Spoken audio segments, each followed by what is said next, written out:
En Allemagne, en 1938, un jeune homme prénommé Anton est prisonnier politique à cause de ses convictions communistes. Le train qui le transporte, lui et des centaines d'autres hommes, s'immobilise brusquement. Ils viennent d'arriver au camp de concentration de Buchenwald. À cet instant, Anton est loin de se douter de ce qui l'attend. Il sait juste que là-bas, il doit faire des travaux forcés. Les officiers nazis, lourdement armés, hurlent sur les prisonniers. Il leur ordonne de descendre et brutalise ceux qui sont trop faibles. Alors qu'il sort du wagon, Anton aperçoit des clôtures barbelées et des tours de garde. Il est partagé entre la peur et la résignation.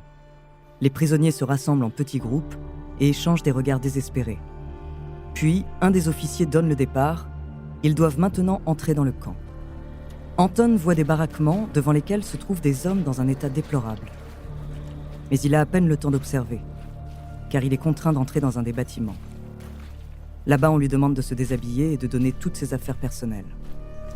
Anton demande s'il peut garder son alliance. Un officier lui répond avec un coup de crosse au visage. Il comprend alors que pour survivre, il va devoir se faire le plus petit possible. Une fois dévêtu et dépossédé de ses biens, on le rase de la tête aux pieds. Puis on conduit les prisonniers dans un bassin pour pouvoir les désinfecter. Anton entend des détenus chuchoter. Il faut fermer les yeux. Alors il s'exécute et s'immerge dans le bassin. Une fois nettoyé, Anton se retrouve complètement nu à l'extérieur de l'enceinte. Nous sommes en plein hiver. Au bout d'un moment, les officiers distribuent des vêtements, une chemise, un caleçon, un pantalon rayé, une veste et une paire de pantoufles. Anton, frigorifié, s'habille rapidement. Quand tout le monde est prêt, les prisonniers sont dirigés dans le camp de quarantaine.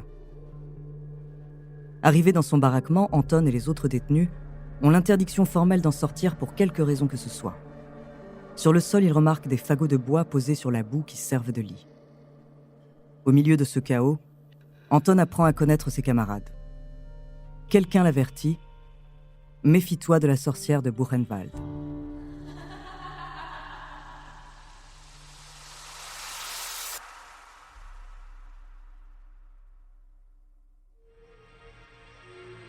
Bonjour, je suis Andrea Brusque, bienvenue dans Les Fabuleux Destins. Dans cet épisode, je vais vous parler de celle qu'on surnomme la sorcière de Buchenwald. Elle est la femme d'un commandant SS, connue pour sa sexualité débridée et son sadisme envers les prisonniers. Elle est devenue le diable en personne. Son nom, Ilse Kor. De son implication dans le régime nazi à la fin de sa vie, découvrez son sordide destin.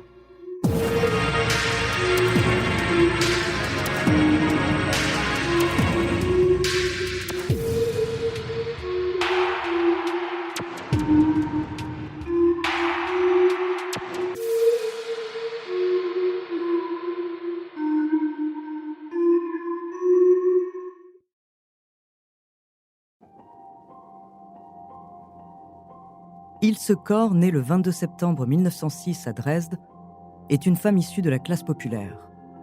À 15 ans, elle fait ses études dans une école de commerce et devient secrétaire sténotypiste. En 1932, elle adhère au parti nazi et va même jusqu'à y travailler. Là-bas, elle rencontre un homme, le colonel Karl Otto Kor, célèbre pour sa brutalité. En 1937, Karl et Ilse se marient. L'été qui suit leur union, Karl est promu commandant du camp de concentration de Buchenwald. Le couple s'installe avec leurs enfants dans une somptueuse villa à côté du camp. Karl et Ilse se hissent au sommet d'une nouvelle aristocratie allemande. Leur train de vie luxueux et leur libertinage dépassent largement les normes de l'époque. Selon certaines rumeurs, elle entretiendrait des relations intimes avec différents SS. Ilse obtient la réputation de nymphomane. Au cœur de Buchenwald, Ilse et son mari règnent en maître absolu. Contrairement aux autres femmes d'officiers SS qui refusent de pénétrer dans les camps, Ilse s'y aventure régulièrement. Par beau temps, elle traverse le camp à cheval, exigeant que les détenus détournent leur regard. Toute désobéissance à cet ordre est punie par de la torture. Sur la place centrale, elle se tient là, impassible, tandis que se déroulent des sévices et des exécutions. Pire encore, elle n'hésite pas à dénoncer elle-même ceux qui osent la regarder, sachant pertinemment que cette dénonciation signifie souvent une condamnation à mort. Des rumeurs circulent selon lesquelles Ilse sélectionne des détenus qui ont les plus beaux tatouages. Les prisonniers choisis sont alors exécutés et leur peau tatouée est préparée pour être tannée. Ilse aurait fait fabriquer des abat-jours avec la peau de ses victimes. Le couple Corr maintient une politique sadique à Buchenwald de 1937 jusqu'à la fin de 1942. Mais en 1943, un scandale ébranle leur règne. Karl est accusé de détournement de fonds, du meurtre de témoins gênants et d'un officier SS. Le 5 avril 1945, il est condamné à mort par les SS pour corruption, violation des lois militaires, assassinat de prisonniers et délit de guerre. Ilse est également accusée de complicité, mais elle parvient à s'en tirer faute de preuves. Elle se réfugie à Ludwigsburg, dans le sud-ouest de l'Allemagne. Avant de continuer cet épisode, nous voulions vous remercier pour votre écoute. Si vous voulez continuer de nous soutenir, abonnez-vous à la chaîne Bababam Plus sur Apple Podcast. Cela vous permettra une écoute sans interruption. Ou bien écoutez ce message de notre partenaire, sans qui ce podcast ne pourrait exister. On se retrouve tout de suite après.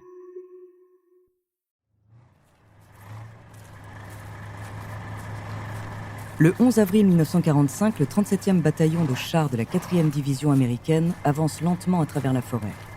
Il s'approche peu à peu de Buchenwald. Tous ont entendu parler des camps de concentration nazis, mais rien ne les a préparés à ce qu'ils vont découvrir.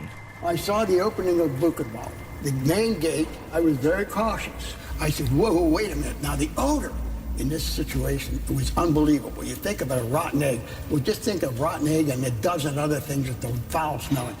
À mesure qu'ils approchent des grilles du camp, une odeur indescriptible commence à emplir l'air. Malgré leur expérience du front, les soldats sont saisis d'effroi en découvrant l'horreur devant eux. Now this man was nothing more than a human skeleton with skin on it, because they were living skeletons with skin on it. Ils se retrouvent face à des êtres humains squelettiques, le regard vide exprimant une douleur indescriptible. Certains sont à demi nus, portant des lambeaux de vêtements. D'autres sont allongés sans vie sur le sol boueux. Le bataillon américain explore les installations du camp. Il découvre des montagnes de cadavres. À mesure qu'ils avancent, ils se retrouvent dans l'hôpital du camp. Très vite, ils font face à une vision cauchemardesque. La salle est remplie d'instruments de torture, mais surtout de préparation anatomique. Les Américains sont abattus face à l'inhumanité qui s'est déroulée ici. Des objets macabres sont exposés dans des vitrines. Les soldats y trouvent des peaux tatouées, arrachées à des détenus, des organes humains sous verre, des têtes réduites et un abat-jour qui semble être en peau humaine. Le nom d'Ilse Corr est vite associé à ces horreurs dans la presse. De plus, les journalistes accordent beaucoup d'importance à parler de sa sexualité. À cette époque, c'est choquant qu'une femme puisse avoir une sexualité libérée. Elle devient alors une figure nazie hypersexualisée et sadique. Ce qui va fasciner autant que répulser certaines personnes. Arrêté pour crime de guerre, son procès s'ouvre à Dachau en 1947. Le 12 août de cette même année, le verdict tombe. Ilse est condamné à la prison à perpétuité pour maltraitance envers les prisonniers. En 1948, la peine d'Ilse est réduite à 4 ans de prison, car les accusations de possession et de création d'objets en peau humaine sont abandonnées en l'absence de preuves tangibles. Il est impossible d'avoir la certitude d'un lien direct entre cette collection d'objets en peau humaine et Ilse. Les médecins du camp récupèrent la peau des détenus tatoués à des fins d'études pour explorer un prétendu lien entre les tatouages et la criminalité. Cette décision suscite l'indignation aux États-Unis, poussant les autorités américaines à remettre Ilse à la justice allemande en 1949. Elle est alors jugée pour dénonciation et incitation au meurtre. Le 15 janvier 1951, elle est reconnue coupable et condamnée à perpétuité. Et le 1er septembre 1967, la sorcière de Buchenwald est retrouvée pendue dans sa cellule. Ilse Corr meurt à 60 ans. Ilse, complice volontaire des horreurs commises à Buchenwald, n'a jamais exprimé la moindre émotion, compassion ni remords pour ses actes. Buchenwald a été l'un des plus grands camps de concentration du Troisième Reich. 280 000 personnes y ont été internées. Et plus de 56 000 y ont trouvé la mort, affamées, épuisées, torturées ou victimes d'expériences médicales.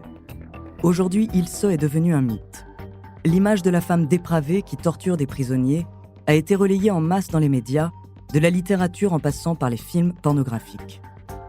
L'histoire de la sorcière de Buchenwald a été déformée et amplifiée à des fins sensationnalistes.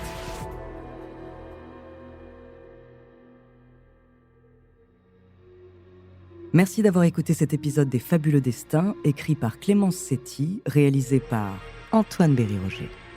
La semaine prochaine, je vous raconterai l'histoire d'un réalisateur de films d'animation. En attendant, si cet épisode vous a plu, n'hésitez pas à laisser des commentaires et des étoiles sur votre appli de podcast préféré.